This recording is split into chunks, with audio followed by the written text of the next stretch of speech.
शाम में आयशा के बाद बलखसूस इस मकसद से आया था, मगर हियार ने इसके सामने किसी मेजर का तज़किरा नहीं किया था। वो मुतमिन हो गए। फिर हिया आने पर पूछा, बहार कह रही थी हिया का कज़न काफ़ी अर्सा में तुम तो इससे दफ़ा इसे साथ नहीं लाई थी जब मैंने हिया से मिलने आया था। फिर इसे कैसे पता चला? आयशा का चेहरा खौफ से गुलाबी पड़ गया। नहीं, वो दरअसल हिया ने इसे कहा था कि इसकी शादी अपनी कज़न से हो चुकी है।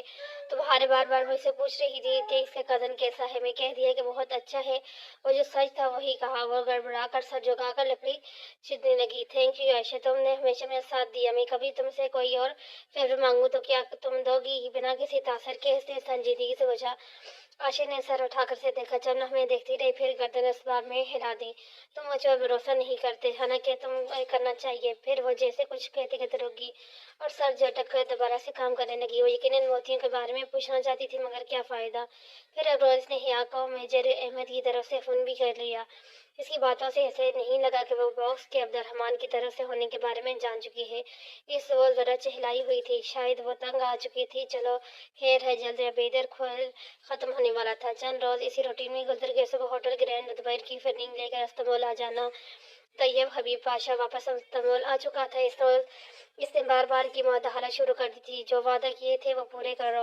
वो जवाब में इसे टाल नहीं रहा था, मगर सिर्फ थोड़ा सा वक्त मांग रहा था। अपनी जगह पर तैयब भी ठीक था। इसकी ज़िंदगी इस्तांबुल में तंग हो चुकी थी। इसके दुश्मन अब्दुलरहमान के दुश्मनों से ज़्यादा थे, मगर वो क्या करता कि हर चीज़ इसके हाथ में नहीं थी। सारे अहकामात पीछे से आते थे।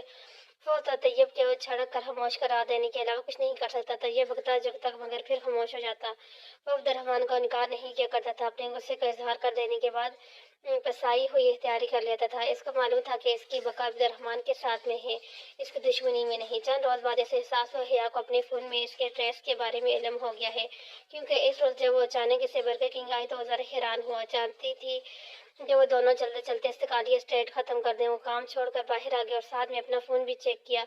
इसका रिसीवर से बता रहा था कि इसका एड्रेस पांची में है। जब इसका हिया का मोबाइल इसके हाथ में था। अच्छा, तो इसने एड्रेस निकाल लिया है। शायद इसीलिए इसने सुबह नजीर अहमद के नंबर पर टेक्स्ट किया था कि वो कोई खास बात करना चाहती है। जहां ने सोचा वो फारग होकर इसे कॉल करेगा, मगर फरागत से कबल ही वो हद खुद आ गई। और दोनों हल्की फुल्की बातें करते हुए इस्तेकालिया स्टेट में आगे बढ़ने लगे, जहाँ वो याद था जब हिया का जिंजर हाउस टू तोड़ने पर इसके रूम के बाहर खड़ा रहा तो इसने इसे टाइमिंग कॉल की थी। और शायद इसकी मौजूदगी में कॉल आने पर हिया से अपना मिसाल बताते इस दिन वो बात इधर उधर कर गई थी। आज इसके साथ जस्सी में चलते हुए इसके साथ वही करने का फैसला किया। क्या अब इन दोनों में इतना एतबार पैदा हो चुका था? हिया से सब कुछ बता दे। जूस लेने एक कैफे में गया और कॉल टाइमिंग सेट करके जूस लिए बाहर आ गया। इसने रिकॉर्डिंग नहीं लगाई। जब हिया का कॉल उठाएगी तो राब्ता मुंतक़िल हो जाएगा। वो समझेगी कि दूसरी तरफ से कॉल काट दी गई है। वो सुनना चाहता था कि इसकी कॉल की क्या वजह देगी। वो दोनों अब गली में काफ़ी आगे बढ़ गए थे। हिया ने इससे लंदन जाने का पूछा ज़रूर, मगर खुद इसका अपना इरादा वोकडी में रहने का था। मैं अपने दोस्तों के साथ वोकडी में ही रहना चाहती हूँ, बेनियाजी से शान उछलाकर कहती चल रही थी। इस रोज़ भी इसने स्कार्फ चेहरे के गिर्द लिपट रखा था। जो वो चाहता था वो इसने कभी हिया से नहीं कहा, फिर भी वो हो गया था। इसने आगे वो क्या चाहता था? बस एतबार का एक रिश्ता। जब वो पैदा हो जाएगा तो वो खुद बता देगा कोई इस जन्नत के पतों में कितनी खूबसूरत लगती है। अभी जहाँ ने इसे एक ट्रैक दिखाकर अखबार तय करके पकड़ ही ये था कि हिया का फ़ोन बजने लगा। हिया ने मोबाइल निकाल कर देखा और कॉल काट दी। मेजर अहमद की कॉल थी, कुछ काम था इनसे। वो सरसरी अंदाज में बोली, इसे समझ नहीं आया वैसे क्या कहे। इतनी साफ वो इसे बता दे कि इसने धोखा नहीं की थी। इसके पूछने पर हिया ने बस इतना बताया कि मेजर अहमद कौन है, हमारा अगर पीछे कुछ नहीं। सच बताना और एतबार करने में बहुत फ़र्क था। इसके दरमियान सच बोलने का ताल्लुक कायम हो चुका था, मगर एतबार का शायद नहीं। ना इसने हिया को खुद से सच बोल बताया, ना ही हिया ने इसे वो तमाम वाक़यात बताए जो इसके साथ पिछले चंद माह में से हो रहे थे। जब वो फिर वापस चली गई तो रेस्टोरेंट आ गया। इसका दिल मुतमईन था भी या नहीं भी। इसने हिया से झूठ नहीं बोला था, मगर इस पर एतबार भी नहीं किया था। वो लंदन भी इसके साथ नहीं जाना चाहती थी। वो कड़ में रहे वो ये नहीं चाहता था, मगर जब दोनों के दरमियान एतबार का रिश्ता था ही नहीं तो वो किस मान पर इससे कुछ बनवा सकता था। वो तुर्की जहाँ के लिए आई थी वो जान गया था। अब वो इसको यहाँ से सिर्फ अपनी वजह से ही भेज सकता था। तब हिया का फोन आने लगा। इसने गाल काट कर खुद फोन किया। ये पहली दफा था जब हिया ने खुद इससे बात करनी चाहिए। ज्यादा हैरत की बात यह थी कि वो इसे बता रही थी कि इसने जहाँ से मैनेजर अहमद का जिक्र किया है, क्यों या आपने क्यों बताया, वो यही जानना चाहता था। शोहर को इल्म होना चाहिए कि इसकी बीवी किससे बात करती है। इसके जाकर कहने पर वो बेख्तियार मुस्कुराया और वैसे वो बातें बता रही थी जो इसने अब्दुर्रहमान और तैयब के बारे में सुनी थी। वो तहम्मुल से सुनता समझाता रहा। इसे सिर्फ जानने में दिलचस्पी थी कि हिया के सारी बातें किसने से सुनी है। इस बात के जवाब में वो मैंने नहीं सुना के कह रही थी कि जहाँ ने इसकी बात काटी। किससे सुना है? तीन तेजी से पूछने में बेख्तियार कह उठी कबरी खानम से अलादार में। तो ये कबरी खानम थी। आयशा से इनकी अच्छी सलाम दुआ थी और इनका बेटा होटल ग्रैंड में एक मामूली सी मुलाजमत करता था। इन खातून से तो वो जरा वापस जाकर निपटेगा भी। इस हिया के ज़हन से इस ख्याल को निकालना था जो भी था। मेजर अहमद पर भरोसा करती थी। इस रोहिया ने पहली दफे से पूछा था कि वो जन्नत के पति किसे कहता है। जवाब में वैसे सब बताता गया जो इसने अली करामत की मम्मी से बचपन में सुना था। और अधूरी पूरी बातें वो नरम सा एहसास वो दिल में उतरते लफ्ज़ वो हर चीज़ रुलाता गया जहाँ तक कि वो कह उठी, आप अच्छे इंसान हैं, अच्छी बातें करते हैं। काश के वो बता सकता कि इसने इस अच्छे इंसान को कब कब क्या क्या दे मारा हुआ है। वो कड़ी के साहिल पर लहराते पत्थरों पर सर टचक रही थी। इसका शोर शराबा ऊंची सफेद कसर आसमानी के अंदर से सुनाई दे रहा था। महल अंधेरे में डूबा हुआ था सिवाय इसकी स्टडी के जहां वो कुर्सी के पास से टेक लगाए बैठा था। सामने लैपटॉप की चमकती स्क्रीन पर वो प्रोग्राम खुला था जो इसे अपनों की तरफ से आया था। इसका काम अलादार में आखिरी महल पता ताज के पत्ते के घर का आखिरी महला फिर इससे रिपोर्ट हो जाना था। कुछ अरसे रिपोर्ट देकर दोबारा इस्तेमाल आएगा और एक आखिरी काम निपटाएगा फिर वापस अपने मुल्क वापस। जब से इसने मील पर थी वो उंगलियां और ग्लासेस खुद से ले दी करके मेज पर रख रहा था। वो सिगरेट नोशी से भी इसको जल्द से जल्द छुटकारा हासिल कर लेना चाहिए। अब्दुर्रहमान पाशा को छोड़ने में कम वक्त रह गया था। इसके सर का दर्द वैसे ही था। बहुत सोचने के बाद असाबी दबाव भी महसूस हो रहा था। जर्मनी ने इसे 15 जून के बाद की एक तारीख भी अपनी सर्जरी के लिए रखी थी। डॉक्टर ने इसे उम्मीद लाई थी कि ऑपरेशन कामयाबी का चांस इतना ही जितना नाकामी के। चूंकि वो से ब्रेकअप करने से कबल ऑपरेशन के चक्कर में नहीं पड़ना चाहता था इसलिए इसने तारीख बात की ली थी। ये इसके काम का आखिरी मरहला था। इंडिया में आखिरी मरहला सब कुछ बिगड़ गया था। आखिरी मरहले में इसके दोस्त ने जिसके पास वो मदद के लिए गया था इसको पकड़वा दिया था। सर का दर्द हमेशा इसे इसके दोस्त की याद लाता था। इस दिन जहाँ के साथ अच्छा नहीं किया था। लोग बाज दफा आपके साथ बहुत बुरा करते हैं, इतना बुरा कि बस।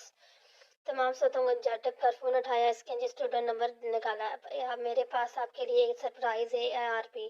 वो तेरे इस पैगाम लिख कर इसे हिया को भेजा। जब वो जवाब देगी तो इसे बर्गर किंग बुला लेगा। वहाँ पाशा बेग भी बुलाएगा। वैसे पता था कि वह हिया को मंजर कैसे दिखाना है। जब अपने शोर को गुमशुदा शहजादी के साथ देखेगी तो जहाँ का काम आसान हो जाएगा या वो जान जाएगी कि वही अब्दुर्रहमान पाशा है। वह तैयब बेग दोस्त समझेगी।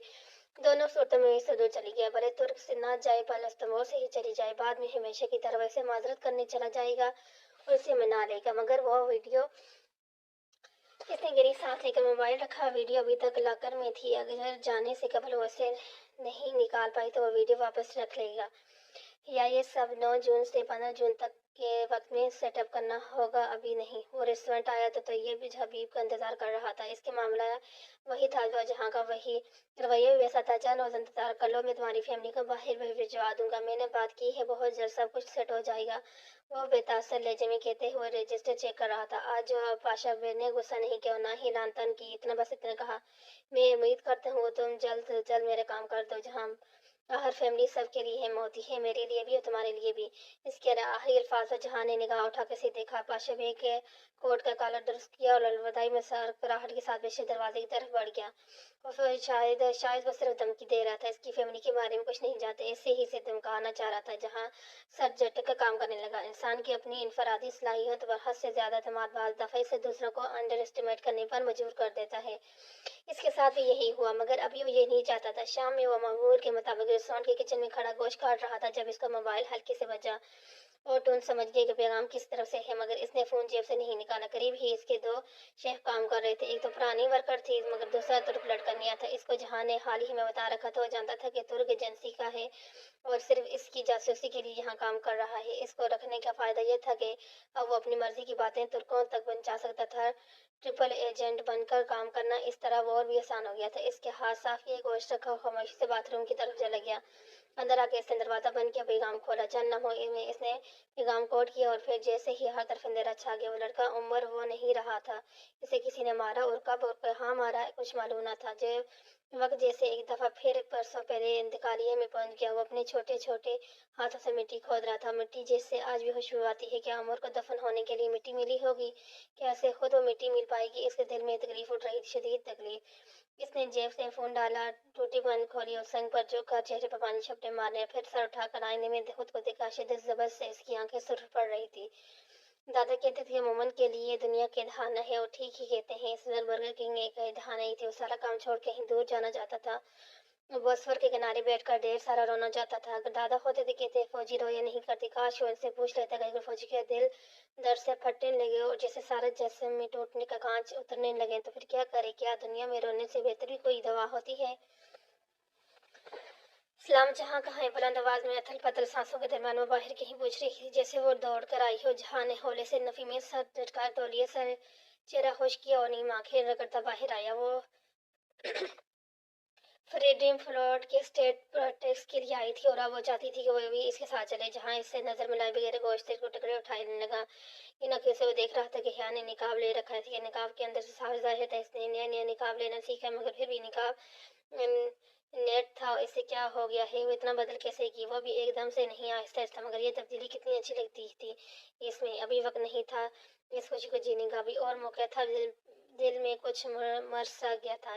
या बोल रही थी मसल वो के नखियों से सिर्फ ऐसे नहीं बल्कि पीछे काम करते नए शहर को देख रहा था, जिसके ड्रेसिंग बनाते हाँ जरा सस्त पड़ गए थे। बच्चा जरा कच्चा था। यहाँ की एक एक बात कहीं और पहुंचाई जाती थी, और ये पागल लड़की तुर्क फौज के एक कारकुंदे के सामने से कह रही थी कि वो फलस्तीनियों की हिमायत करे। क्योंकि तरबियत के मुताबिक वो कभी किसी मुतज़ा हंगामे वाली जगह पर नहीं जाता था। कोई और मौका होता तो वो भी हिया को मना कर दे, मगर पीछे खड़े लड़के सब सुन रहा था। तुर्क फौज बेहद सिक्योर्स किस्म की फौज थी, जहाँ अब्दुल्ला गुल अव्वल तैयब अजरखान की हुकूमत को मॉडर्न मौलवियों की हुकूमत कहा जाता था। वहाँ तुर्क फौज अपने दीन से बेहद तजाद रखती थी, और अपनी बीवी को मतमन करने के लिए वो तुर्कों की गिलमिस से निकाल नहीं चाहता। जितना वो लड़का पर तो परसुकून हो गए। मगर हाँ, पिछली कई दफा की तरह एक बार फिर इसके और इसके रसूल को जहन्नम पे भेजकर गुस्से से वहां से चली गई। वो इसके पीछे नहीं गया। इसकी मूड पहले ही बहुत खराब था। वहां खड़ा रहा लड़का खामोशी से काम करता रहा। काम ऐसे करना था क्योंकि हिया की तरफ से मूड खराब होने पर चार चीजें हाथ मार कर गिराते हुए हर चीज को जहन्नम में भेजकर कहीं दूर नहीं जा सकता था। यकीनन इस मामले में वो काफी खुशकिस्मत थी। पूरी रात वो बेहद डिस्टर्ब रहा। फिर सुबह सब कुछ जहन से झटक कर घर से निकला। फिर इसने गदी कोई से पकड़ी। गदी कोई शहर के ईस्ट साइड की बंदरगाह थी। उस पांची में ईस्ट साइड पर वाक़ थी। सुबह मुंह अंधेरे से इससे मिलने चला गया। वो झील के पास बैठी थी, किताबें सामने फैलाई हुई, जैसे काफी देर रोती रही। ऐसे बेहतियार रात याद आई जब जिंजर ब्रेड हाउस टूटा था। वो तब भी ऐसे ही रो रही थी। इसे एक लम्हे को इस लड़की को बहुत तरस आया जिसकी जिंदगी इसने मुश्किल बना दी थी। इसके साथ चांदनी के पानी जैसे झील के किनारे बैठे बहुत देर तक इसे डेरे डेरे बहुत कुछ समझाता रहा। इसे ख्वाब नहीं दिखाना चाहता, सब हकीकत में रहकर मुस्तकबिल के हवाले से बातें करता रहा। उठने से कब्र इसने फिर से लंदन चलने का मूड तो बनाया। वो कहा था कुछ कितना अच्छा हुआ कि वो मम्मी के साथ लंदन चली जाए। फिर बाद में एक दो रोज के लिए अपने क्लिनिक करवाए। बेशक और अपना आखिरी महीना वो इस चैन में ना गुजारे। इस रोज से लगा था कि हिया इसको गैर मुतगा फितरत के तौर पर कबूल करने में राजी थी, मगर एतबार वो अभी तक इन दोनों के दरमियान कायम नहीं हुआ, तो वो रूठे और मनाने से आगे नहीं बढ़े थे। जिस रोज इसके इम्तिहानात खत्म हुए, इससे अगले दिन वो बहुत कटागी। ये आशा ने इसे बताया था क्योंकि अब इसका टेस्ट सिर्फ सिपांची में पड़ा था। इसने दोबारा इसको टेस्ट करने खुद ही कोशिश नहीं की कि ये इतना जरूरी नहीं था। 11 जून की रात मम्मी के साथ इनकी पैकिंग करवाने में मसरूफ था। जब मम्मी ने हिया के बारे में पूछा क्या वो हमारे साथ जाएगी, पता नहीं आपकी भतीजी क्या हाँ हमें अपने प्रोग्राम बताती है, इसने शान छुड़ाकर लापरवाही से जवाब दिया। फिर इसने सोचा हिया से पूछ ही ले कि इसका क्या प्रोग्राम है। वो अपना आखिरी महीना इस्तांबुल में नहीं तो किधर गुजारेगी। यही सोचकर इसने मेजर अमीर की तरफ से कैसी हियाम लिखकर भेजा। पता नहीं वो कैसी थी। पूरे 10 दिन इसने हिया को नहीं देखा था, ना ही कोई बात की थी। मुझे जन्नत के इन पत्तों ने दुनिया वालों के लिए अजनबी बना दिया है मेजर अहमद। इसके जवाब में बहुत टूटा बिखरापन था। शायद वो रो रही थी। उसकी आदत को इतनी अच्छी तरह से जानने लगा था कि इसी अंदाजे से ही इसका मूड का अंदाजा कर लिया था। तो मोबाइल लेकर किचन में आ गया। बहुत सोच के इसने एक ऐसा जवाब लिखा जो इस वक्त इसे सली दे सकता। यकीन इसकी निकाब के किसी पर कुछ कह दिया होगा। वो दिल छोड़ बैठी है। मुमकिन है वो कहने वाले को हाथ से आई चीज भी दे मार चुकी हो, या कम अज कम इसे जहन्नम तक पहुंचा चुकी हो। पता नहीं इसकी तसल्ली हुई या नहीं, मगर इसका मजीद कोई टेक्स नहीं आया।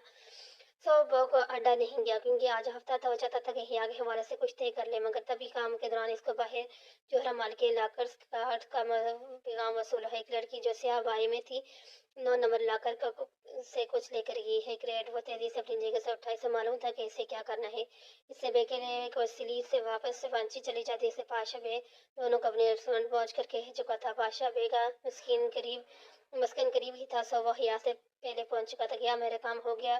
پینٹری میں جا کر اس نے پہلی بات یہی پوچھی۔ نہیں، اس میں بھی وقت ہے، تم تھوڑا صبر نہیں کر سکتے؟ وہ زاجی ہوا، پھر تم کیوں ملنا چاہتے تھے؟ میں ہوٹل گرینڈ کے بارے میں کچھ بات کرنی تھی، اس نے پینٹری کا دروازہ بند کرتے ہوئے کہا۔ اپنے پرانے شیف کو پہلے ہی سمجھا چکا تھا کہ کیسے حیا کو پچھلی طرف سے بھیجنا ہے۔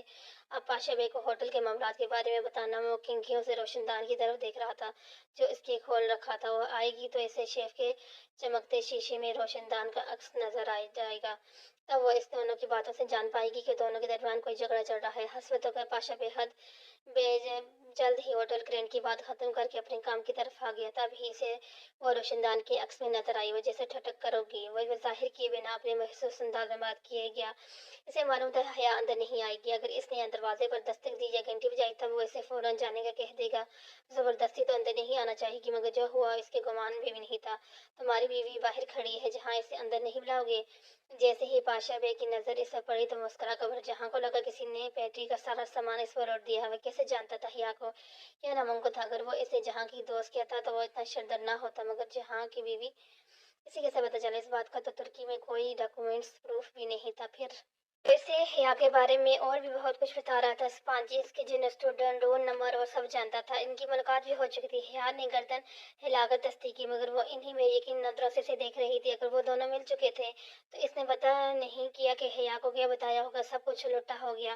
اس نے پاشا بے کو واقعی انڈر ایسٹیمیٹ کیا تھا۔ اس نے بے اختیار پاشا بے کو قربان پکڑ لیا۔ اگر وہ اس کی بیوی کو نقصان پہنچانے کا سوچا بھی تو واقعی اسے جان سے مار دے گا۔ حسب عادت حبیب پاشا کی مسکراہٹ سمکی، وہ جاگ کی طرح بیٹھ گیا۔ اسے اس کی بیوی سے عرض نہیں تھی، بس اس کا کام سے تھی۔ اس کی جاتی وہ حیا کی طرف پلٹا، مگر وہ بہت دور جا چکی تھی۔ دیمت نے ٹھیک کہا تھا، بعض باتیں سیاق و سباق کے بغیر پیش کی جائیں تو ہیرو کو ویلن بنا دیتی ہیں، اور اس کا اعتبار کھو چکا تھا۔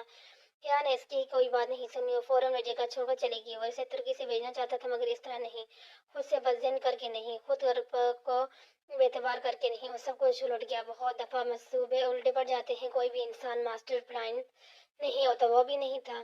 دیمت کی بات پوری ہوئی، وہ شوہر سے بدظن ہو کر اس سے دور چلی گئی۔ اس نے حیا کو بہت فون کیا، مگر اس نے حیا کی جہاں کی کوئی بات نہیں سنی۔ وہ چلی گئی اور جیسے باسفور کا پانی خاموش ہو گیا، سرمئی بنگلے اڑ کر چھوڑ کے چلے گئے، ٹوپلیس مرجع کی وجہ سے سارا استنبول اداس ہو گیا۔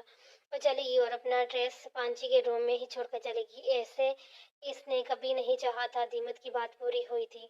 حیا کے جانے کے بعد ممی ابا کے جانے کے انتظامات مکمل تھے۔ ممی مضبوط عورت تھی، اپنے کام اکیلے دیکھ سکتی تھی۔ ساری زندگی انہوں نے ایسی گزاری، سو استنبول میں اپنا کام مکمل کر کے جرمنی جانے کا ارادہ کر رہا تھا۔ یہ روپوش کے دن تھے اور ان دنوں میں وہ سرجری کے اروا لینا چاہتا تھا۔ 2-3 ہفتے بعد اسے پھر سے ترکی جانا پڑ سکتا تھا، شاید ایک آخری کام کے لیے۔ اس کے بعد ترکی کے باپ کو اس کی زندگی سے نکل جانا تھا۔ جرمنی آنے سے قبل وہ جب حبیب پاشا سے آخری بار ملا تھا، اس کی تمام چیزیں اس کے حوالے کرنے سے قبل اس نے صرف یہ بات پوچھی تھی کہ تم نے میری بیوی کو کیسے جانتے ہو؟ مجھے صرف سچ سننا ہے۔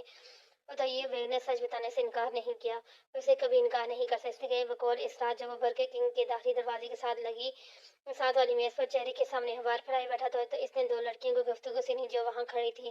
سیاہ اسکارف والی لڑکی دوسری لڑکی کو اپنی انگوٹھی دکھاتے ہوئے جہاں سکندر سے منگنی اور شادی کا ذکر کر رہی تھی، اس لیے وہ ان کے پیچھے گیا اور کافی شوق تک گیا، مگر دوڑ گئی۔ وہ اسٹریک میں اس کے ساتھ آگے بھاگتی ہوئی واپس برگر کنگ آئی۔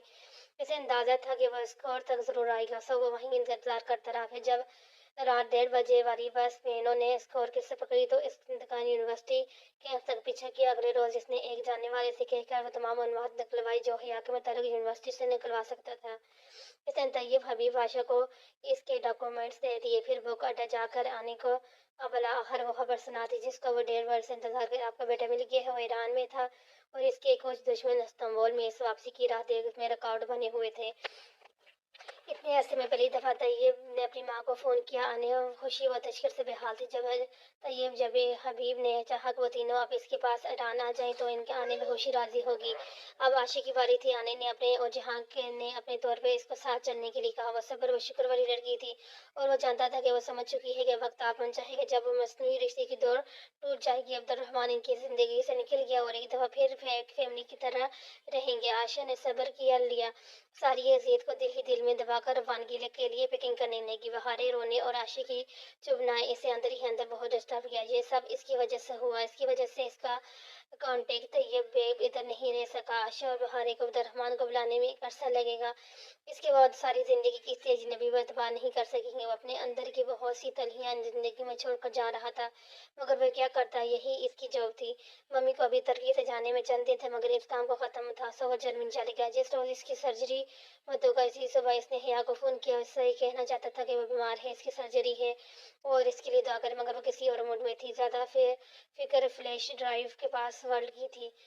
एक लम्हे को इस चाहा कि उसे बता दे कि पासवर्ड ही है दुनिया का आसान तरीन पासवर्ड। बहुत वीडियो खोलते ही इसे कॉल बैक करेगी। वो आज ही अपना ऑप्शनल टेबल पर जाने से कभी इसकी आवाज़ सुन लेगा। अगर वो ऐसा ना कर सका, इस अपनी कहकर इसने बहुत होश लेजे में तमाम ताल्लुकात मुंतका करने का पुरस्मर्दा सुनाया और फ़ोन लाइट किया। बहुत ही एतराज़ से कि जहाँ ने फिर से नंबर डायल किया, मगर अब फ़ोन उठाने से भी इनकारी थी। वो जहाँ से बरजन थी, वो अपने नंबर से कॉल करके किसी लंबी चौड़ी सफाई के मूड में ना था। सो बेदगी से इसने फ़ोन एक तरफ डाल दिया। ऑपरेशन से कबल डॉक्टर ने आखिरी दफ़े से पूछा, क्या तुम्हें यकीन है कि तुम ऑपरेट करवाना चाहते हो? और इस वक्त ऑपरेशन टेबल पर लेटा था अस्पताल के सब्ज गांव में मबरूस। इसका चेहरा एक पर मसदर लग रहा था। आखिरी दफा इसने ऑपरेशन थिएटर की छत लाइट्स और तैयार होते डॉक्टर और स्टाफ को देखा और सर हिला दिया। अपने रिस्क पर सर्जरी करवा रहा था। सारे सोडियां इसके खाते में ही लिखे जाने थे। जब स्ट्रेचर पर देने वाले एक डॉक्टर ने इसकी रिवाया, उसके जी चाहा कि मैंने रोक दे और सर्जरी नहीं चाहता था, वो अंधा नहीं होना चाहता था, वो पाँच नहीं होना चाहता, मगर अल्फाज ने जैसे इसका साथ छोड़ दिया था। मास्क लगाते वक्त इसका सारा जिस्म सुन पड़ गया था। आंखें बंद हो गई थी, हर तरफ अंधेरा था, जैसे स्याह महमल का कोई पर्दा, जैसे बिना तारों के रात का अंधेरा। कितने घंटे गुजरे, कितने पहरे बैठे, वो नहीं जानता था। जब हैसियत से हाथ लूटी, पलकों से ढेर सर बजे उतरे, तो इसने जैसे आंखें खोली। उस तार के लिबास में ही था, मगर कमरा मुख्तलिफ था। इसने पलकें झुकझुकाई, धुंधलाना समझल बाजू अब देख सकता था। क्या ऑपरेशन कामयाब हुआ था? इसे जागता देखकर फौरन बाहर चढ़ गई। साक्षी इसके सर्जन के साथ हुई। हो गया। इसने डॉक्टर को देखकर लबों को जरा सी चबशी दी। नहीं, हमने ऑपरेट नहीं किया। डॉक्टर इसकी रिवायत बताने लगे। तुम बेहोशी के दौरान बार बार कह रहे कि हम तुम्हें जाने दें, तुम्हारी माँ को तुम्हारी जरूरत है। इसके बाद मैं ये ऑपरेशन नहीं कर सकता था। रिस्क फैक्टर तुम जानते हो। ओहो, एक थैली सिक्की हुई सांस लबों से खारिज करके इसने आंखें मूंद दी। तुम कुछ वक्त ले लो, खुद को ज़हनी तौर पर तैयार कर लो, फिर हम तुम्हारी सर्जरी करेंगे। आप ठीक कह रहे हैं। इस साहब ने सर हिलाया। अस्पताल से छुट्टी मिलने पर होटल वापस आ गया। डॉक्टर ठीक कहता है, इसे ये खतरा मोल लेने से कबल खुद के मुकम्मल तौर पर राजी कर लेना है। होटल के कमरे में बैठे इसने अपना तुर्की वाला नंबर ऑन किया और एक एक करके सारे व्हाट्सएप मैसेज करने लगा। फोन बंद होने पर कॉल्स ने रिकॉर्ड करने लगा। चौथा मैसेज मम्मी का था, जहाँ क्या तुम शहर में हो? तुम्हारे अब्बा की तबीयत बिगड़ गई है, मैं नहीं अस्पताल ले जा रही हूँ। एकदम सीधा होकर बैठो, जल्दी से अगला मैसेज सुना, जहाँ तुम्हारे अब्बा की डेथ हो गई है। इसे लगा किसी तेज रफ्तार ट्रक ने इसे कुचल दिया हो। बिल्कुल सुन रहा था मम्मी के मैसेज। यकी बार डिग्री फोन पर चल रहे थे। मैं बाड़ी लेकर पाकिस्तान जा रही हूँ, तुम जहाँ भी हो कोशिश करना जनाजे में पहुंच। अल्फाज थे जा चौप। इसकी माँ को इसकी ज़रूरत थी। वो कितनी अकेली हो, कितनी दुखी होंगी, बेबस है। ऐसा वो मुश्किल वक्त इनके पास नहीं पहुंच सका। मुश्किल वक्त में कभी इनके साथ नहीं होता। अब चले गए, वो इनके आखिरी बेचारे भी नहीं देख सका। जिंदगी में भी बाद दफा हमारी मर्जी से ज्यादा कुर्बानी मांग लेती है। जल्द जल्द पाकिस्तान पहुंचना मुमकिन न था। इसकी आज़ादी की दौड़ किसी और के हाथ में थी। इजाज़त, प्रोटोकॉल, एहतियात और अब्बा के जनाजे के तीसरे दिन इस्लामाबाद पहुंच सका। अगर वो डीएक्टिवेट ना होता तब भी शायद न पहुंच सकता। जबकि हया की दोस्त की डेथ हुई थी तब हालात में फर्क थे, अब हालात दूसरे थे। इस रात जब वो एयरपोर्ट पहुंचा था, सबसे पहले इसने हया को कॉल की थी और इसके घर का रास्ता जानना था, मगर इसको पहले कब्रिस्तान जाना था। वो पिछले 3-4 रातों से मुसलसल हालत सफर में था और मुश्किल सो पाया था। सर दर्द भी वैसा ही था कि अपने बाप दादा से मिले बगैर सुकून नहीं मिल सकता था। या खामोश हुई सी थी। इसकी हफ्की ग्रेस संजीदी वो सब कुछ समझ रहा था। अपने बाप और दादा की कब्रों के सामने बंचों के बेल बैठे इसने बहुत से बीते लम्हों को याद किया। तलख बातें, कड़वे लम्हे, अधूरी यादें, पूरे दुख। अगर आए तो हिया ने इसे इसका कमरा दिखाया, वो जो तू समेता जुदों समेत बस्तर पर इस इरादे से डटा था कि अभी चाय पिएगा और फिर मम्मी के उठने का इंतजार करेगा। फजर में उठेगी तो वो इनसे मिल लेंगी, लेकिन थकावट और सर दर्द की वजह से इसकी वहाँ आँख लग गई। जब वो जागा तो दोपहर हो चुकी थी। साइड टेबल पर चाय की प्याली पड़ी थी। हिया इसके लिए फौरन चाय ले आई थी। इसका मतलब था इसकी हफ्की इतनी नहीं थी कि वो इसे दूर न कर सके। वह फ्रेश होकर नीचे आए तो फरकान मामू समेत सब नीचे बैठे थे। हिया वहाँ नहीं थी, वो अपने दोस्त के साथ ओपन में गई थी। हिया और इसके शौक फरकान मामू और साइमा ममानी इन बातों बातों में काफी सुना के इनके नजदीक इसका रवैया काबिल मजम्मत था। बेटा बाप के जनाजे पर न पहुंच सका, ऐसी भी क्या मसरूफियात वो खामोश रहा। रात खाने पर फातिमा ममानी ने इसका प्रोग्राम पूछकर बहुत अपनी अय्यद से कहा, अलग अपार्टमेंट की क्या जरूरत है, यही कह रहे स्पेन का। वो कितने दिन बाद पहली दफा मुस्कुराया। वक्त कैसे बदला है, लोग कैसे बदलते हैं, रिश्ते कैसे बदलते हैं। फातिमा ममानी की ख्वाहिश भी बजा थी, मगर इसे लगता था कि इसके नसीब में पाकिस्तान में रहना लिखा ही नहीं। हाँ, शायद जब वो तुर्की के लिए नकारा हो जाए तो कुछ अरसे यहाँ रह जाए, लेकिन अपने अप्लायंस वो इन लोगों से अभी शेयर नहीं करना चाहता था। या इससे वैसे ही खींची खींची सी रहती थी, कभी शॉपिंग के बहाने, कभी किसी और काम के लिए वो इसके साथ ले जाता। इससे हल्के फुल्के अंदाज में बात करने की कोशिश करते, लेकिन वो जीरो रो ही रही। वो इंतजार कर रहा था कि कब वो अपने दिल की भड़ास निकाले, मगर वो खामोश थी। हाँ, जब भी वो इसे देख रहा होता वो महसूस करके चूमती और फौरन इसकी तरफ देखती, मगर इसकी झुकने और गर्दन मोड़ने तक वो निगाहों का जाविया बदल चुका होता था। भला हर फरकान मामू की बेटी की मंगनी की रात इसने हिया से बात करने का फैसला किया। वो कॉफी बनाकर इसके पास आया तो इसने देखा हिया वही मोतियों वाला ईयर रिंग पहन रखे थे जिनकी वजह से आयशा बहुत हर्ट हुई थी। वो दोनों छत पर झूले पे जा बैठे तो इसने तैयब हबीब का जिक्र छेड़ा कि वो इसे कैसे जानती है। अब्दुर्रहमान पाशा मुतल्ला हबीब पाशा का बेटा। हिया की बात पर वो चुमका। अब्दुर्रहमान वो गलत समझती थी। इसने तैयब हबीब की तस्वीरों को अब्दुर्रहमान समझा तो वो तस्वीर ही नहीं बनवाता था, सिर्फ एक तस्वीर थी बहारे के पास इसकी, वरना घर में तो सारी तस्वीरें तैयब हबीब की थी। हो जाओ अब मैं उससे पूरी रवदा सुनाने लगी। वो बिल्कुल खामोशी से सुनने गया। वो सब पहले से जानता था, सो क्या तबसरा करता। सिर्फ एक बात नहीं थी, हिया ने पाशा बे पर काफी उल्टी थी। वेरी गुड, पाशा बे ने ये बात नहीं बताई थी, मगर वो अपनी बीवी की खुदादाद सलाहियतों कैसे भूल सक गया। हिया ने अभी तक वो यूएसपी नहीं खोली थी, सो वो चंद आधी सच्ची और आधी फर्जी वजाहतों से इसको वक्ती तौर पर मतबेन करके बात खत्म कर गया। असल बात यह थी कि इनके दरमियान एतमाद का रिश्ता कायम हो चुका था। हिया ने अपनी तरफ की सारी कहानी सुना दी थी, वो भी अपनी गुत्थियां सुना चुका था, मगर हिया ने अभी वो सुनी नहीं थी। सलमान मामू को जाने की इस बात पर रोहील पर शक पड़ गया था। इन्होंने इससे पूछा, मगर वह दामन में आ गया। इसे अपनी दिल नबानी थी, मगर मामू को इल्म ही हो गया। इनकी रोहील से अच्छी खासी बहस हुई, फिर वह एकदम से डल से गई। फातिमा ममानी और हिया पर बहुत भारी दिन था। वो दोनों दुख से निडाल थी। क्या हुआ जो सलमान मामू इनके बुरे दिनों में इनके साथ नहीं थे, और वो ममा तो इनके साथ दे सकते थे। न वो जानता था जब बाप नकारा हो जाता है तो रिश्तेदार बदल जाते हैं। इसने हिया को अपने रिश्तेदारों से होशियार रहने को कहा। फिर हालात ऐसे बनते गए कि हिया ने अपने अब्बा के ऑफिस जाना शुरू किया। इसने जहाँ से मदद मांगी मगर वो फौरन पीछे हट गया। इसे चंद दिन में वापस तुर्की चले जाना था, इसलिए वजह था कि वो खुद को अपनी बीवी की मुस्ताखी न बनाए। आजकल इसने हिया से इसकी गाड़ी ले रखी थी, ऐसे अपने कामों के लिए जाना होता था, सो इसे ये कार हथियानी ही थी। और हिया को ट्रेन करना था दुनिया का सबसे आसान काम था। वो इसकी डिक्शन से इतना तंग पड़ती थी कि कार की चाबी खुद इसके हवाले कर दी। इस रात जब वो गागर वापस पहुंचा तो देखा वो सीढ़ी में बरसा झुकाई बैठी थी। करीब पहुंचे वो हिया की गाड़ी में इसने देखा वो रो रही थी। वो एकदम बहुत परेशान हो गया। शायद इसने वीडियो खोल ली है और अब इससे नाराज हो। वह कुछ भी बताए बिना अंदर भागी। इसने फौरन मम्मा को उठा लिया। इनकी ज़बान में मालूम हुआ कि फरकान मामू ने वही किया जो हमेशा करते थे। इसे बहुत दुख हुआ, सोचा कि सुबह हिया से बात करे, मगर सुबह वो जल्द बस चली गई। सो दोपहर में इसने हिया को लंच पर बुलाया। इसे अपनी बीवी को कुछ खास बताना था। जब वो बता चुका तो खाना आ गया। वो निकाब के अंदर से बहुत एतमाद और सुकून से खा रही थी। फिर एकदम बोली, तुम्हें अच्छा लगता है मेरा यूं निकाब लेना? वह बेहतर चुनका हुआ। फिर इसने तायद तो कर दी, मगर वो उलझ गया। क्या वो निकाब इसलिए करती है? वही शक करने की पुरानी आदत। वक्तन कदर में यकीन हो गया। फिर भी इसने सोचा कि जाने से कबल हिया से इसके बारे में जरूर बात करेंगे। जिस दिन इसकी नानी की बरसी थी शाम फातिमा मवानी ने इसे लॉन्च में रोक लिया और जरा जल्दी में था, मगर इतना भी नहीं कि इनकी बात ना सुनता। अभी इसकी फ्लाइट में वक्त था। मम्मी को इसने सुबह ही बता दिया था और हिया को वो बता देगा अगर मुलाकात हुई तो, वरना मम्मी बता देगी।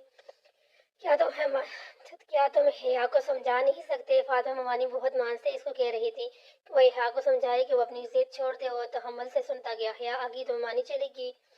दोनों के दरमियान जरा तनाव था। इनके जाने के बाद वो कुछ सोचकर हिया के पास आया। इस वक्त बाहर बहुत जोर की बारिश हो रही थी। इस बरसती बारिश के दौरान इसने हिया से जानना चाहा कि इसने निकाब छोड़ सकती है। इसने ये नहीं कहा कि वो ऐसा चाहता है, बस यही कहा कि अगर वो ऐसा कहे। मगर चंद ही लम्हों में से अंदाजा हो गया वो इसके लिए ये सब नहीं कर रही। इसे जहाँ की मॉरल सपोर्ट भी दरकार नहीं है। इसने खुद को बहुत मजबूत कर लिया था।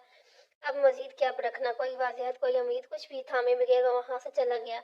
इसे जाना था, इसका काम इसका इंतजार कर रहा था। यहाँ से इसे इस्तांबुल जाना था। अगर वहाँ कुछ करने को ना रह गया तो वहाँ चला जाएगा जहाँ के बारे में चंद रोज कबल वही आपको बता चुका था। उसकी उस पाक साबिया की तरह किसी गुमनाम कब्र में दफन होना नहीं चाहता था। अगर वो वापस नहीं आता तो कम से कम इसकी बीवी को इतना मालूम हो कि इसकी कब्र कहाँ ढूंढनी है।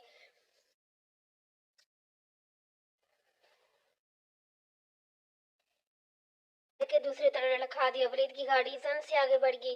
वो औंधा मुंह नीचे गिरी। दायां घुटना दायां पाँव जोर से सीढ़ियों से टकरा और शायद सीढ़ियों पर गिरे यूं दिमाग जैसे लम्हे भर में छल हो गया। अम्मी उधर से कढ़ाई ओंठ तो थोड़ी पर जलन सी महसूस हुई। बद वक्त इसने सीधा होना चाहा, साथ ही निकाब खींच कर उतारा। होंठ फट गया था और इसमें से खून निकल रहा था। हिया बाजी कोई दूर से इसे पुकारता। अपना दुखता सर सलाते हुए मुश्किल लौट पड़ी। वरीद ने इसे गाड़ी तले दे दिया था क्या कि मगर वो तो टक्कर खा कर एक तरफ गिरी से बच रही थी। इसे कंधे पर शदीद दर्द महसूस हो रहा था। किसी ने शायद इसे कंधे से पकड़कर दाएं जानब दिखा दिया था। धीरे धीरे बेदार होते हवास के साथ इसने गर्दन मोड़ी। जफर दूर से भागता हुआ आ रहा था। वरीद की गाड़ी कहीं भी नहीं थी। पार्किंग एरिया में अंधेरा छा रहा था। तभी इसकी निगाह रोशनी पर पड़ी जहां से वलीद की गाड़ी गुजरी थी।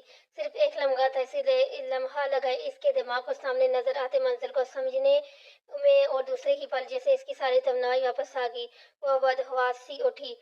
आया अब्बा। वो कदरे लंगड़ा कर चलती हुई इन तक पहुंची। वो जमीन पर गिरे हुए थे।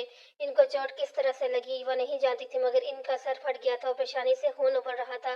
वो नीम आंखों से कढ़ा रहे। ताया बा वो वशी से इन्हें छुड़ाने लगी। जफर दौड़ते कदमों के साथ इन तक आया। बड़े साहब या अल्लाह, वो आपको पुकार रहे थे, आप सुन नहीं रही थी। इसने परेशानी से हिया को देखा, फिर गड़बड़ा कर चेहरा नीचे कर लिया।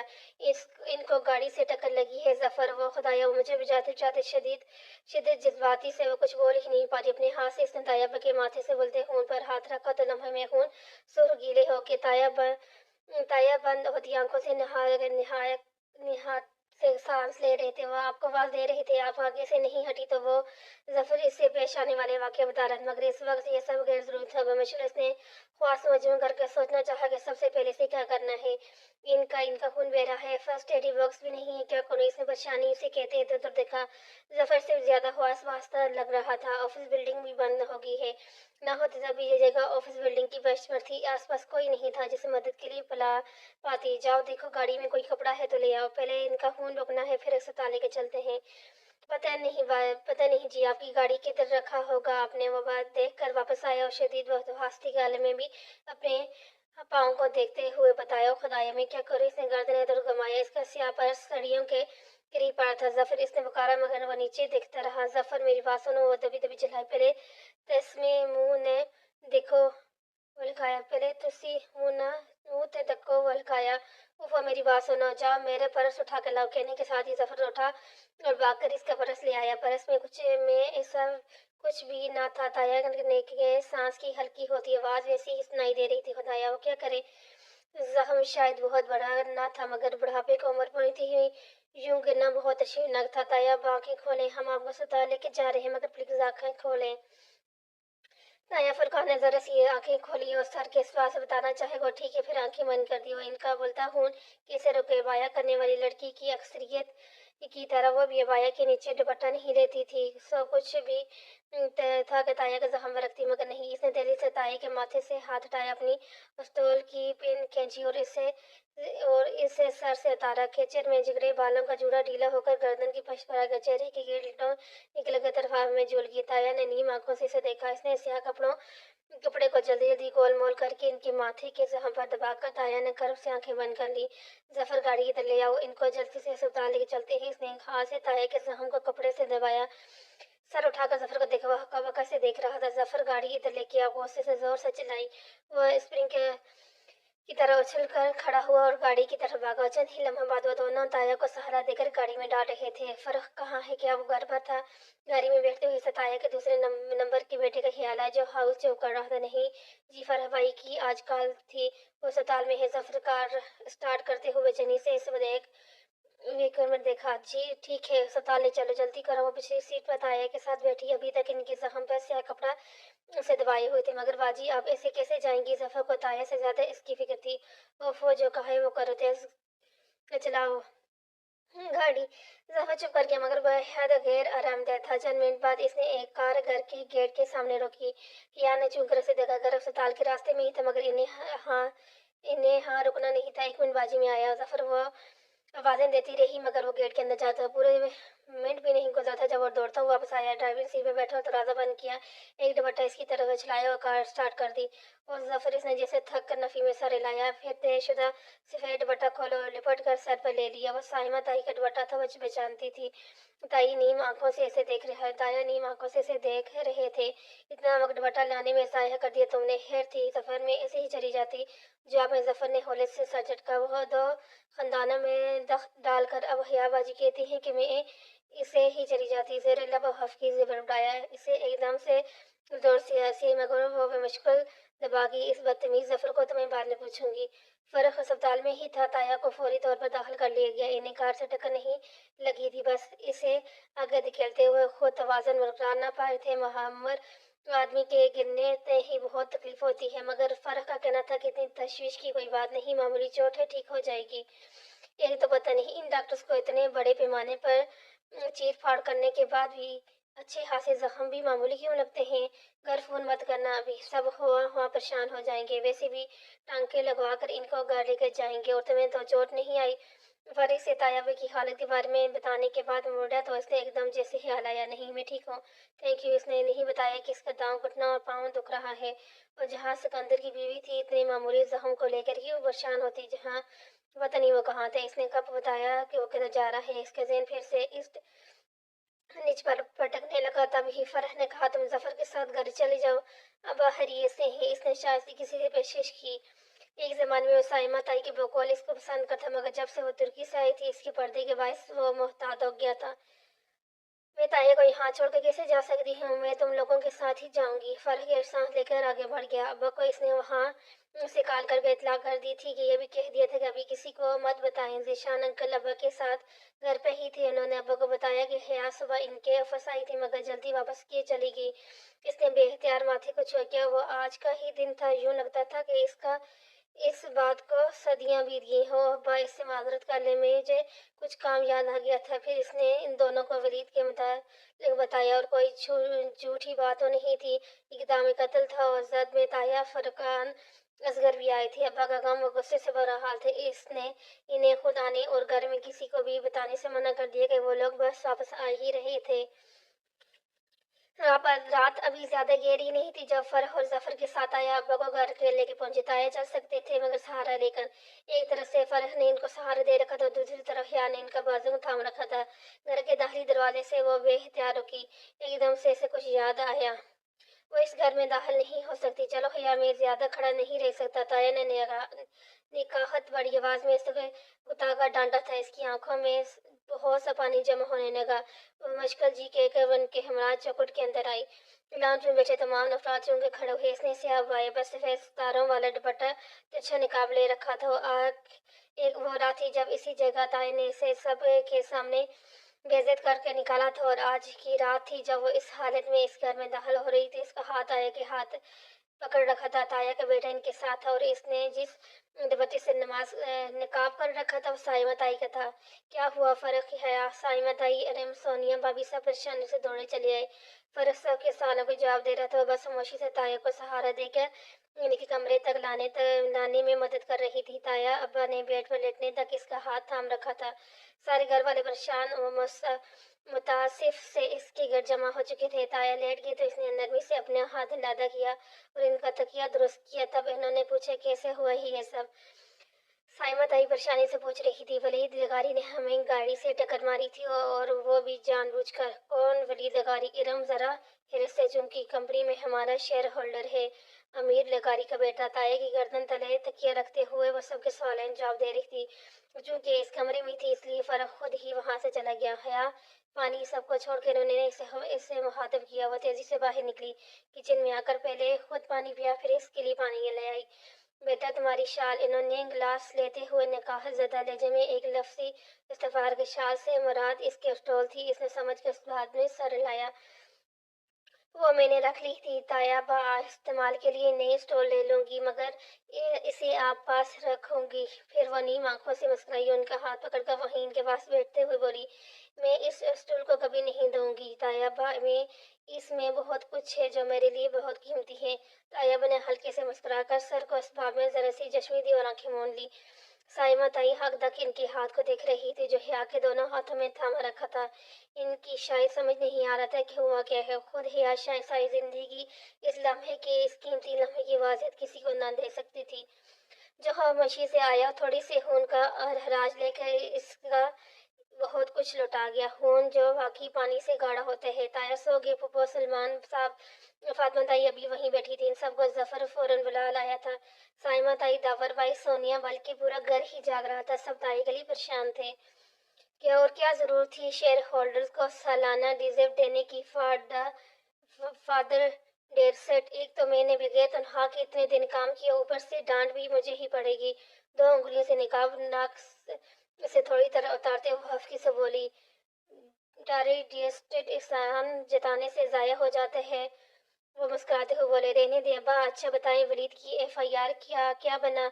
और पुलिस को नहीं मिल रहा है, इसका बाप इसे गिरफ्तार नहीं होने देगा। बहरहाल मैं इसको ऐसे जाने नहीं दूंगा। एकदम वो सख्त नजर आने लगे थे, लेकिन वो इस वक्त बेंत में किसी और बात के लिए बुलाया था। जी कहें, इसका दिल जोर से धड़का।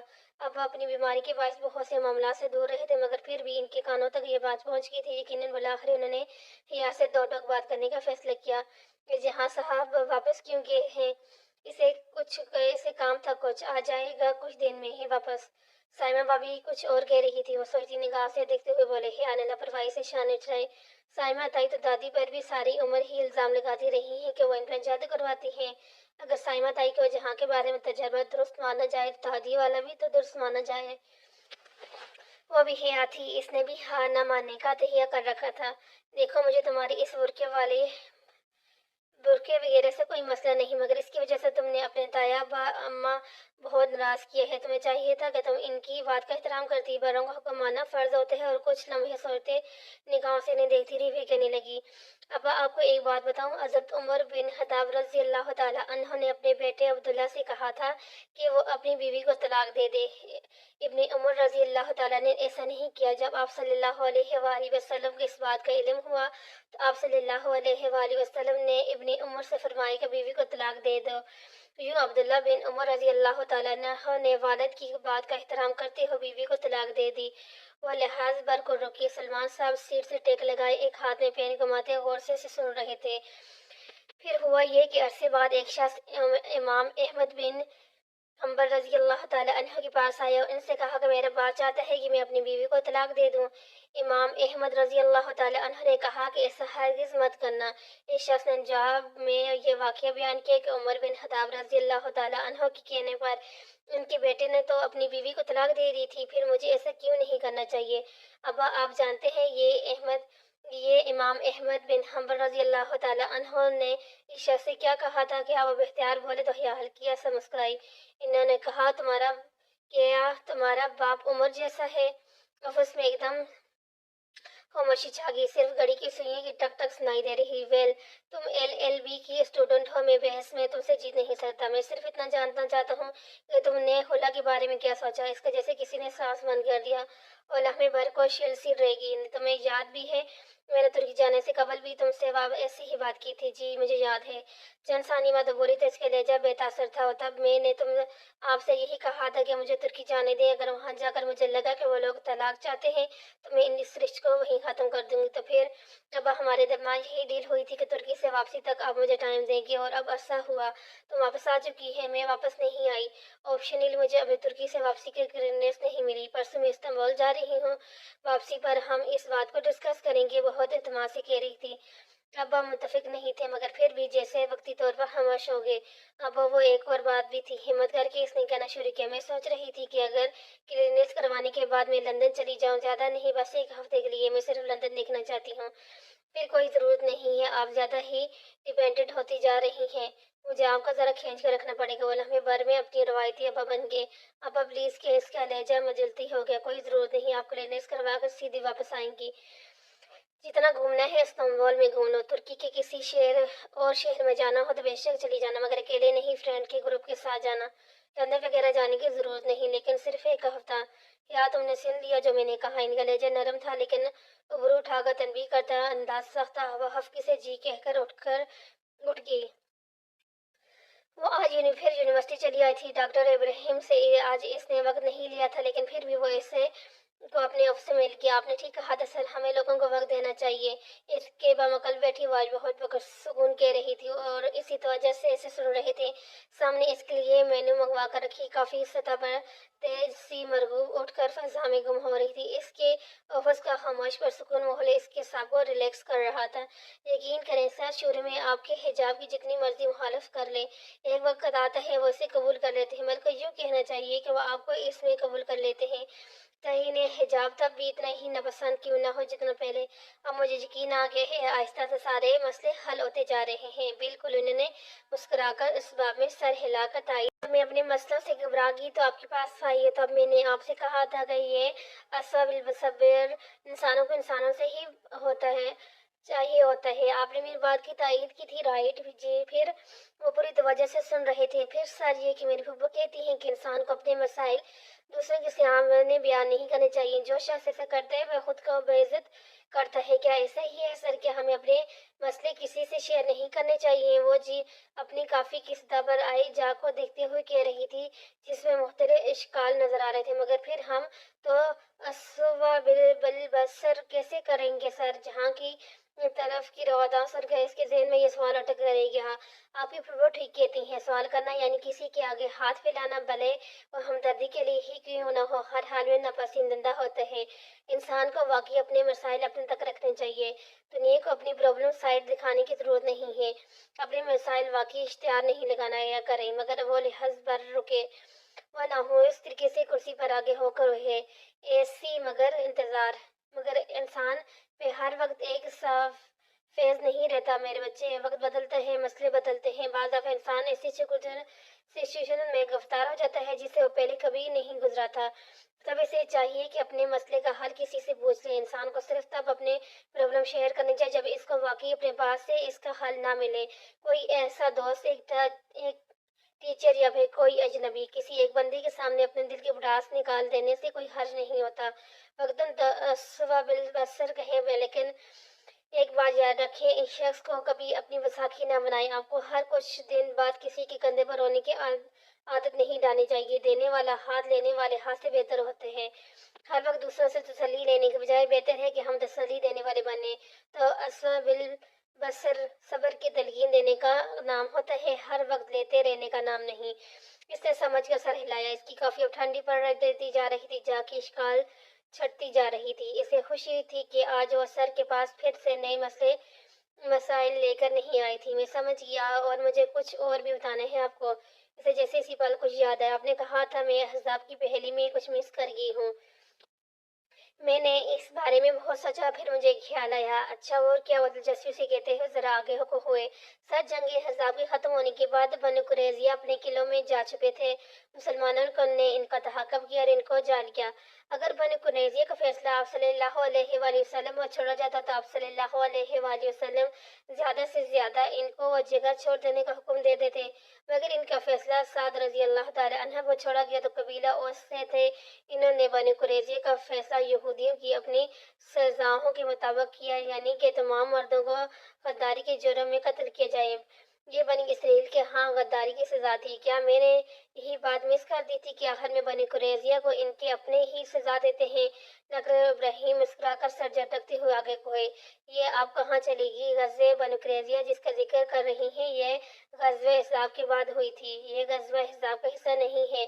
آیت حجاب قرآن کی جس صورت میں ہے اسی کا نام احزاب ہے، بنو قریظہ نہیں۔ آپ کو احزاب کا دائرہ کار میں رہ کر اس کا جواب تلاش کرنا تھا۔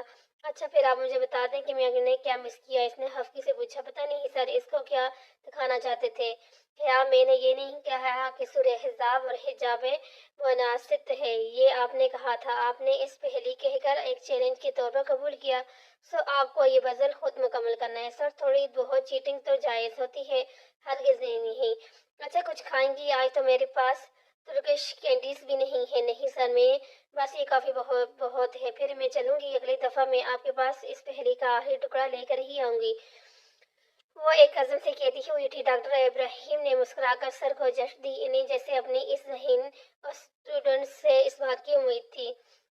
یونیورسٹی کے فیمیل کیمپس میں ایک دوسری ٹیچر سے مل کر وہ انٹرنس بلاک سے نکلی اور سامنے ایک طویل روش تھی جس کے اختتام پر مین گیٹ سے گردن جھکا کر ایک نظر اپنے پیروں کو دیکھا جو سیاہ ہیل والی سینڈل میں مقید تھے۔ ہیل کی اتنی عادت تھی کہ دکھتے پیروں کے باوجود اس نے ہیل پہن لی تھی، مگر اب چل چل کے دائیں پاؤں تانے اور ریڑھ درد کر رہا تھا اور سر جھٹکتے تیزی قدم اٹھانے لگی۔ طویل سڑک عبور کر کے وہ گیٹ کے پاس آئی تو کار سامنے ہی کھڑی تھی۔ ڈرائیور نے اسے آتا دیکھ کر فوراً پچھلی طرف کا دروازہ کھولا۔ وہ اندر بیٹھی دروازہ بند کر دیا۔ ڈرائیور علی بخش نے فوراً کار سٹارٹ کر دی۔ H10 کا وہ ہاری سا علاقہ یونیورسٹی کی حدود سے نکل کر کار اب مین روڈ پر دوڑ رہی تھی۔ اطراف میں دور دور فیکٹریز، عمارتیں یا انسٹی ٹیوٹس تھے۔ ابھی وہ زیادہ دور نہیں نکلے تھے کہ اچانک الہی بخش نے بریک لگائی۔ وہ چونکہ ٹیک لگائے بیٹھی تھی، جھٹکے سے میکانی طور پر آگے ہوئی۔ کیا ہوا؟ یہ گاڑی سامنے آ گئی ہے۔ الہی بخش کے لبوں پر ہی تھا کہ حیا نے ونڈو اسکرین کے پار اس منظر کو دیکھا۔ وہ چمکتی ہوئی سیاہ کار ایک دم سے سامنے آئی، یوں کہ اس کا راستہ بلاک ہو گیا۔ ڈرائیونگ سیٹ سے سیاہ سوٹ سے ملبوس شخص نکل کر تیزی سے اس کی جانب آیا۔ حیا یک ٹک اس سیاہ گارڈ کو دیکھ رہی تھی جو اس کار کو بچاتی تھی۔ اس کار نے طاہر فرقان کو ٹکر ماری تھی۔ ولید اس کے دروازے سے چند قدم دور ہی تھا۔ غصے کا ایک ابلا اس کے اندر اٹھنے لگا۔ الہی بخش، جلدی سے ابا کو فون کرو، بتاؤ کہ ولید نے ہمارا راستہ روکا ہے، میں تب تک اس سے ذرا بات کر لوں۔ وہ دروازہ کھول کر باہر نکلی۔ ولید اس کے سامنے کھڑا ہوا تھا، چہرے پر تیش، آنکھوں میں تنفر۔ اس نے ناخیسوں گاڑی میں بیٹھے الہی بخش کو نمبر ملاتے دیکھا۔ میرا خیال تھا آپ ملک سے فرار ہو چکے ہیں، مگر نہیں، آپ تو یہیں ہیں، بہت سکون اور اطمینان سے کہتی ہوئی اس کے سامنے کھڑی تھی۔ خیر چند دن کا عیش ہے مسٹر لغاری، پھر آپ کو اقدام قتل کے کیس کا سامنا کرنا ہی ہوگا۔ میری بات سنو۔ ایک ہاتھ کار کی چھت پر رکھے دوسرے ہاتھ کی انگلی سے تنبیہ کرتے ہوئے وہ تیش کے عالم میں کہہ رہا تھا، تم اس مقدمے میں میرے خلاف ایک لفظ نہیں کہو گی۔ یہ ایکسیڈنٹ تھا اور تم اپنے بیان میں یہی کہو گی۔ میں یہ بیان دے چکی ہوں اور تم مظلوم ٹھہرائے جا چکے ہو۔ اپنی بکواس اپنے پاس رکھو، جو میں کہہ رہا ہوں تم وہی کرو گی۔ تم یہ مقدمہ فوراً واپس لے رہی ہو۔ سنا تم نے؟ وہ بلند آواز سے بول رہا تھا۔ الہی بخش فون کا ہٹا کر دوبارہ نمبر ملا تھا، شاید رابطہ نہیں ہو رہا تھا، اور اگر میں ایسا نہ کروں تو کیا کرو گے؟ تم مجھے دوبارہ اپنی گاڑی کے نیچے دینے کی کوشش کرو گے؟ اس نے استراحیہ سر جھٹکا۔ ولید چند لمحے لبریزتا دیکھتا رہا، پھر ایک زفیری مسکراہٹ کے اس کے لبوں کو چھو گئی۔ میرے پاس تمہارے لیے اس سے بہتر حل موجود ہے۔ اچھا وہ کیا؟ اسی کے انداز میں بولی۔ اطراف سے گاڑیوں کی زن کی آواز کے ساتھ گزر رہی تھی۔ ولید نے گاڑی کی چھت سے ہاتھ ہٹایا، جیب سے اپنا موبائل نکالا، چند بٹن پریس کیے اور پھر اس کی اسکرین حیا کے سامنے تھی۔ کیا اس منظر کو دیکھ کر کوئی گھنٹی بجی ذہن میں؟ ایک تباہ دینے والی مسکراہٹ کے ساتھ بولا تو حیا نے ایک نگاہ اس کے موبائل اسکرین میں ڈالی، پھر وہ ہٹانا بھول گئی۔ ادھر ہی جم گئی شرط ساغر شریفی کو ماجرا۔ اس ویڈیو کی جھلک کسی نے کھولتے ہوا پتل اس کے اوپر ڈال دی۔ اندر باہر آگ ہل اٹھی، گولے بسر لگی، بے یقینی سے بے یقینی۔ نکل گئی نہ اکڑ، اب آئی ہو نا اپنی اوقات پر۔ ولید مسکرا کر اس بات میں سر ہلاتے ہوئے موبائل بند کر کے جیب میں ڈالا۔ نقاب سے جلتی شدر ساخت آنکھیں ابھی تک وہی مجنون تھی۔ ذرا سوچو میں اس ویڈیو کے ساتھ کیا کیا کر سکتا ہوں؟ وہ قدرے مسکرا کر کہہ رہا تھا۔ حیا شاخ سے سمجھانے کے لیے کافی تھا کہ تیز نشانے پر لگے، اگر میں اسے تمہارے خاندان کے سارے مردوں تک پہنچا دوں تو کیا ہوگا؟ حیا بی بی कभी सोचा है तुमने क्या अब भी तुम मेरा नाम इस केस में ले सकोगी? फिर इसने मुस्कुराते हुए नफी में सर हिलाया। ऐसी गलती कभी न करना, वरना मैं तुम्हें किसी को मुंह दिखाने के काबिल नहीं छोड़ूंगा। वो जो आंधी तूफान की तरह आया था, किसी पर सुकून फातिहा की तरह पलट गया। अपनी गाड़ी में बैठकर दरवाजा बंद किया, साइड मिरर में देखते हुए हाथ हिलाया, सनग्लासेस आंखों में लगाया, गाड़ी आगे बढ़ाकर ले गया। अभी तक गाड़ी के साथ शेल्सी खड़ी थी, निकाब के अंदर लब इसी तरह आधे खुले आंखें की पतली साकन, इसका दिल धड़कन हल्की हो गई थी, जैसे कोई लट्टी पट्टी कशिश समुद्र की गहराई में डूबती चली जाती है। नीचे और नीचे गहराई पाताल। बड़े साहब फोन नहीं उठा रहे हैं, अब क्या करें मैम? लाही वश गाड़ी से बाहर निकल के इनसे पूछेगा। इसका सतका जरा सा टूटा, बेहद हाली हाली नजरों से इसने लाही वश को देखा।